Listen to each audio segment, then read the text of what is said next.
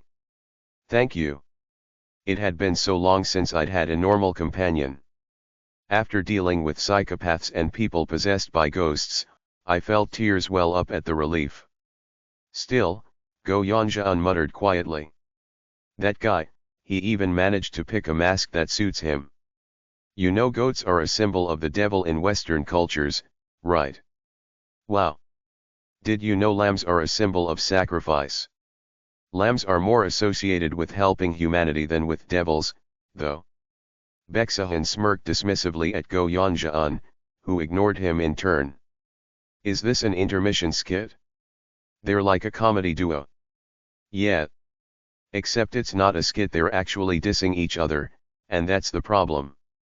This party composition feels doomed. But our destination was steadily drawing closer. I found it.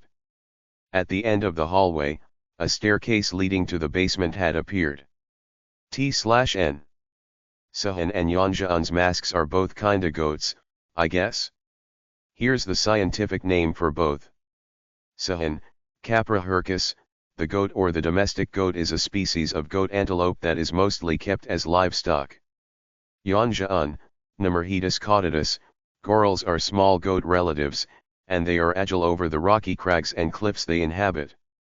The lamb comment earlier is, I'm assuming, stemming from how goats were referred to as sheep in the olden times, given that cotton/wool sheep were introduced to the East much later. After these actual sheep were introduced, the existing sheep were hence distinguished and called goats or mountain goats. Until then, in the East, the term sheep referred to the current goat. So basically, our comedy duo's kind of doing the Spider-Man meme calling each other goat, devil spawn and sacrificial lamb lol. Chapter 43.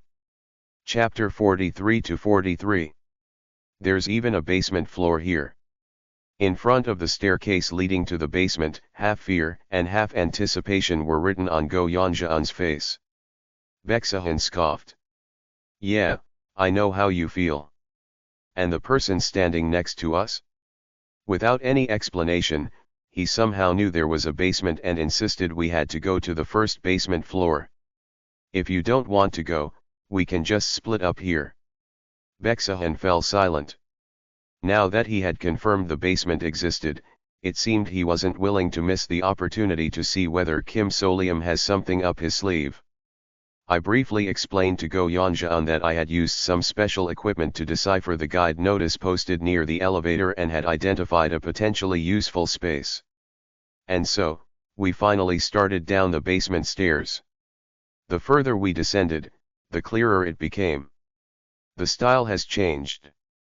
The mansion, previously shimmering with a brass hue, now took on a darker bronze-like tone. More avant-garde decorations began to appear. For some reason, it felt like we were descending much deeper than the distance from the second floor to the first.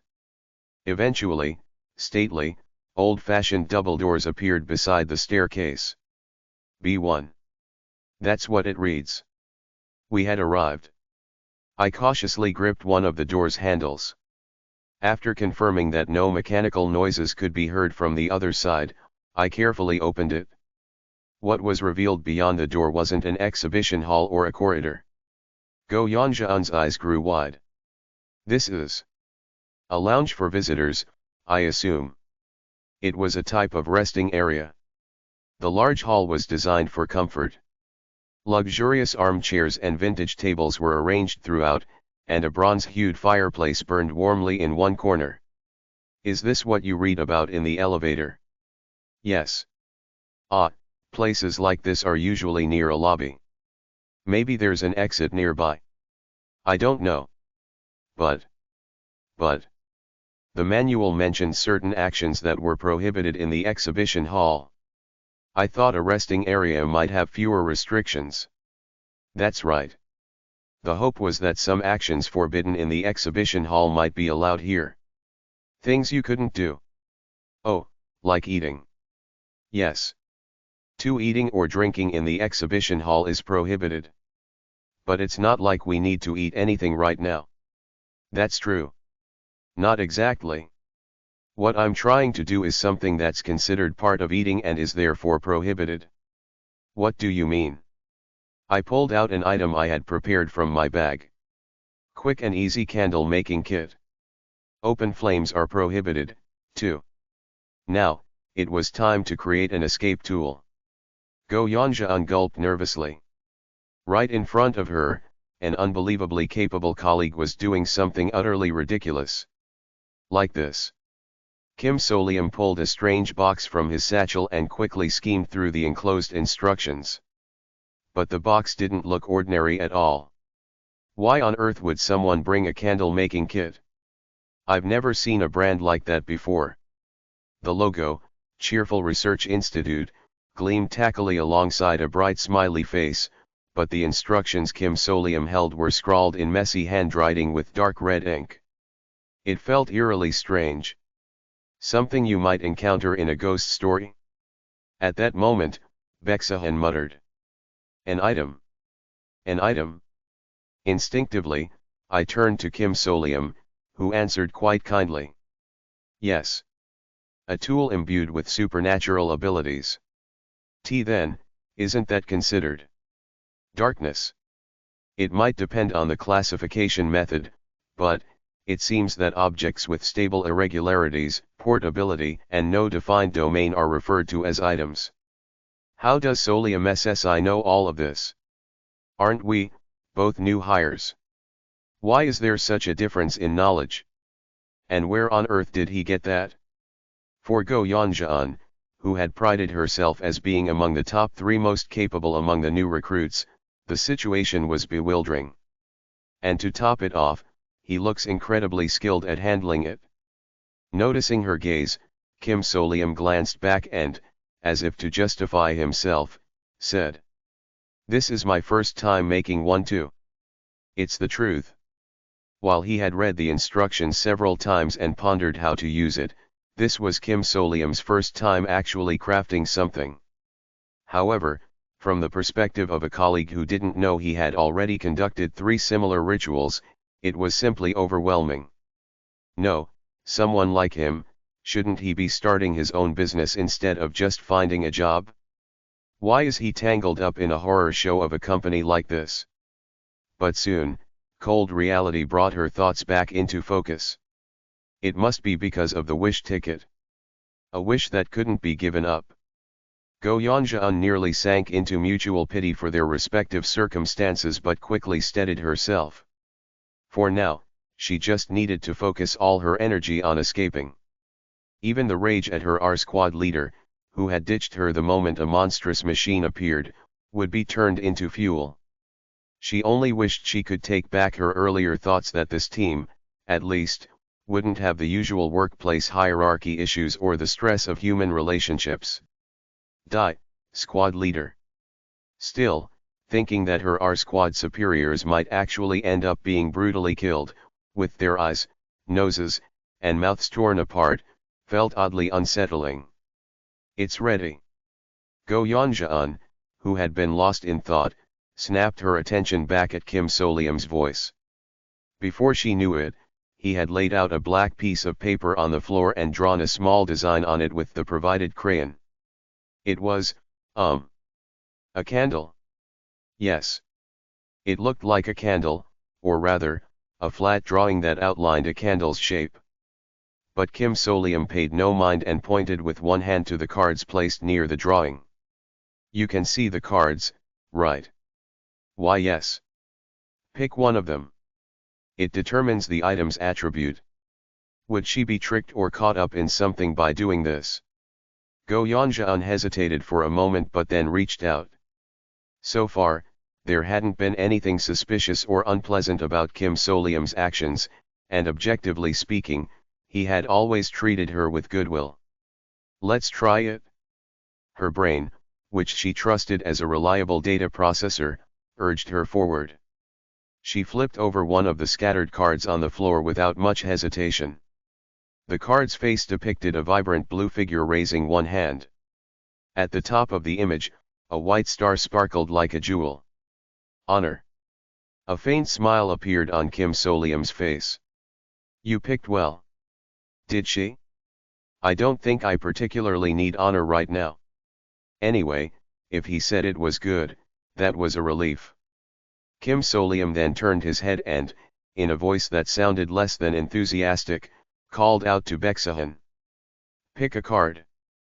Beksahan seemed to be calculating the situation in his head, narrowing his eyes as he reached out his hand.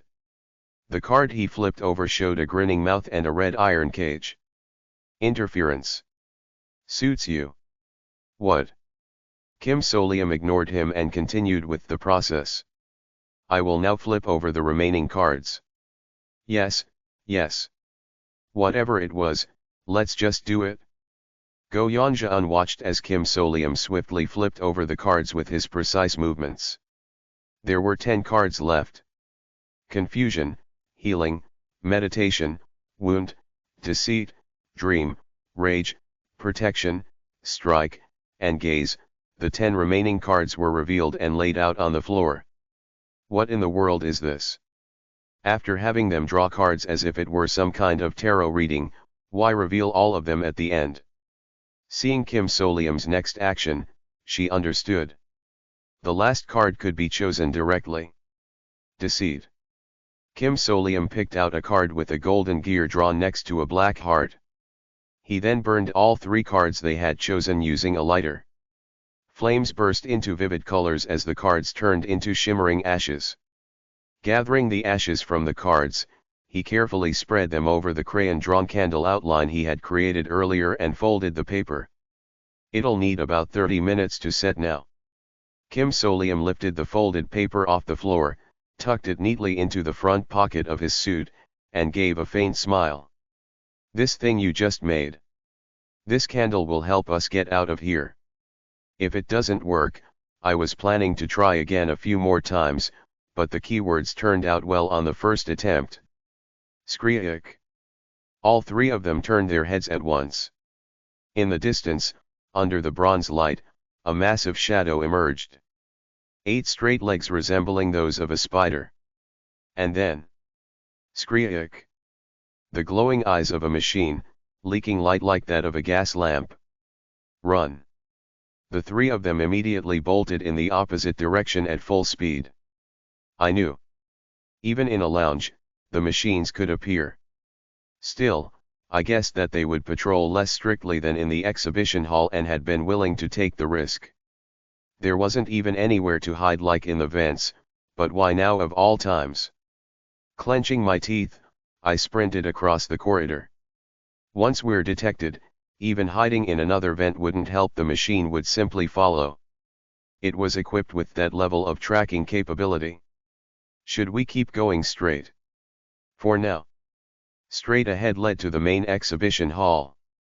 Once there, they could only hope to draw the machine's attention away with a higher priority problem.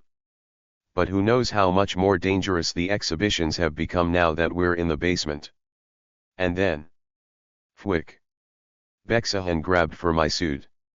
What now, you lunatic? The punk shouted right at me. That item. The candle. Let's offer it up. It's valuable, isn't it? I slapped his hand away and yelled back.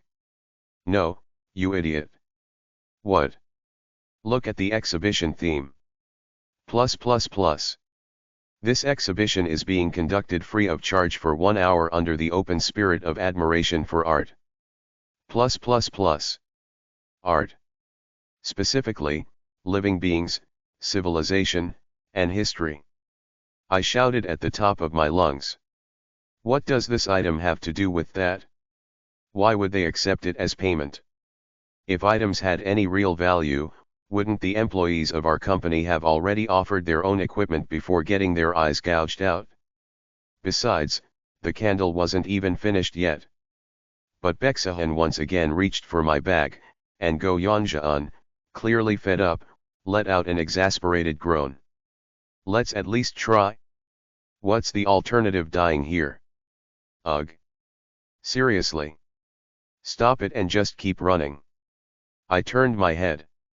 At that moment, our feet crossed through the large doors into the main exhibition hall. Catching my breath, I lifted my gaze. Starlight twinkled everywhere. No. Were those fragments of stone? Countless pairs of glowing circles, all the same color, lined the walls and ceilings. Gazing down at us, the walls were packed, covered in countless human eyes staring back at me. The eyes, taken by the usher machines. Eek. I stopped in my tracks and lowered my head. Beside me, I could hear Bexahan striking his remaining eye in frustration. My chaotic thoughts slowly settled. Ah! They've arranged them like stars in the universe. It's called glistening gaze.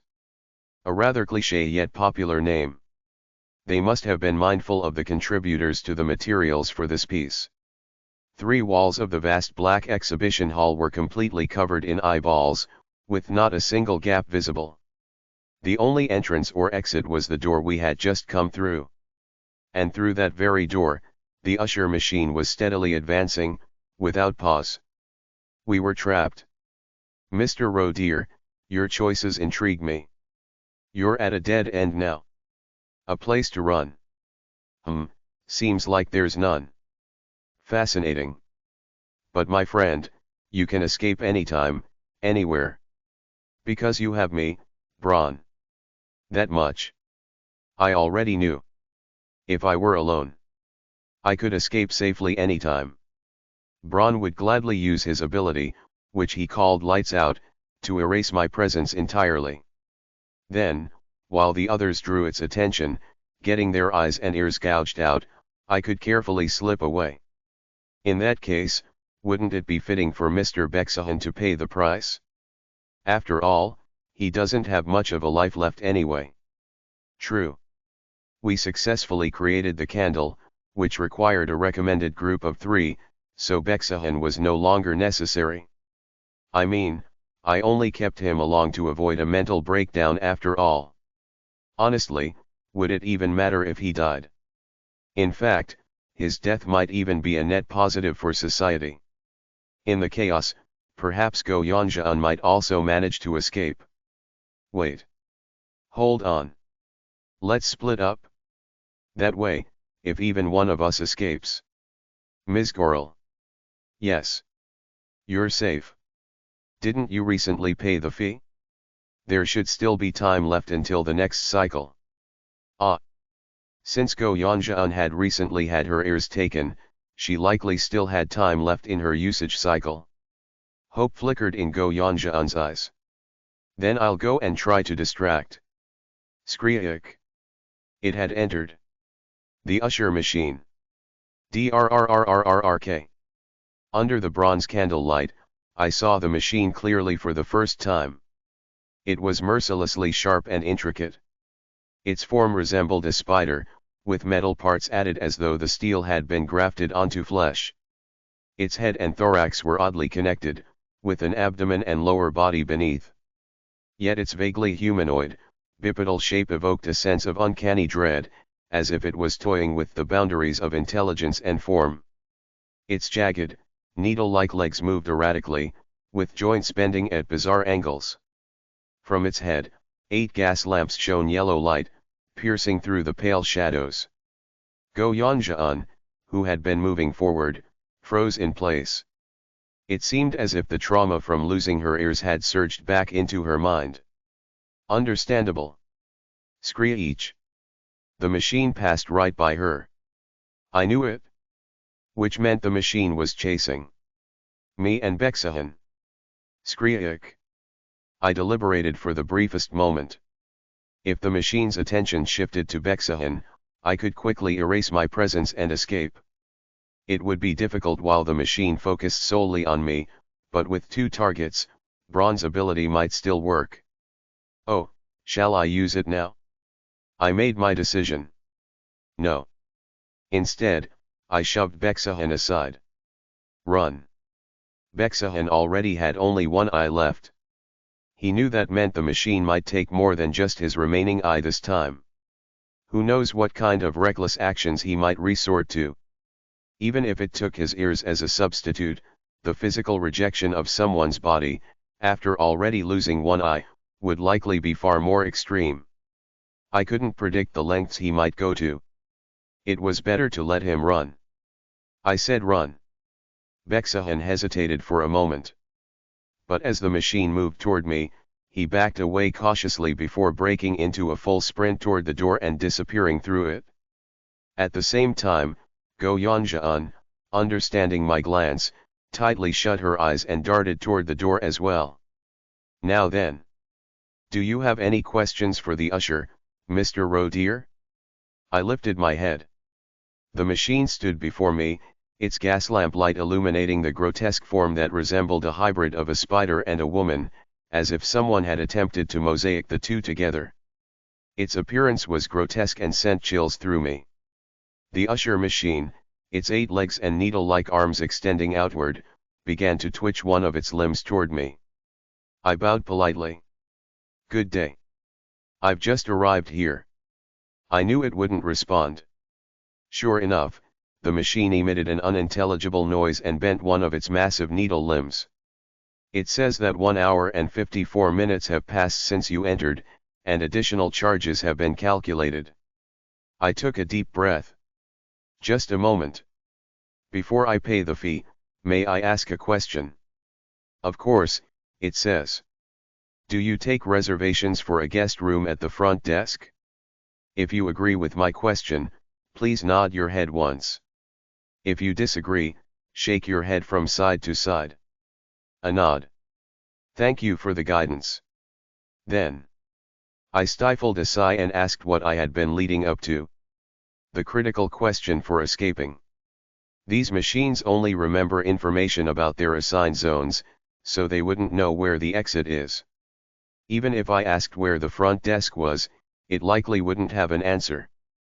But, if I rephrased the question to pertain specifically to its own zone, it might respond. Like this. After completing their visit and returning home, do guests on this first basement floor proceed to a lower floor?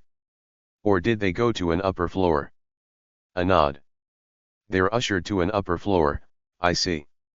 Thank you. That's it? By asking each usher machine the right questions about its own floor, I could eventually narrow down the location of the exit. Assuming I didn't lose my eyes, mouth, or limbs before then. If it's above the first basement floor, that means it's in the ground level floors. Just knowing that was a significant breakthrough. The ground level included 7 floors, so the exit must be among them. This is a good lead. But the sense of relief was short-lived, like a candle burning out. Now, the unavoidable moment had arrived. Screech. It says it will now collect the fee. Payment collection. If I think about this rationally, it's not a huge problem. They'll plug a rental item into the empty eye sockets, so I'll still have vision until we escape this darkness. Besides, I know this world well.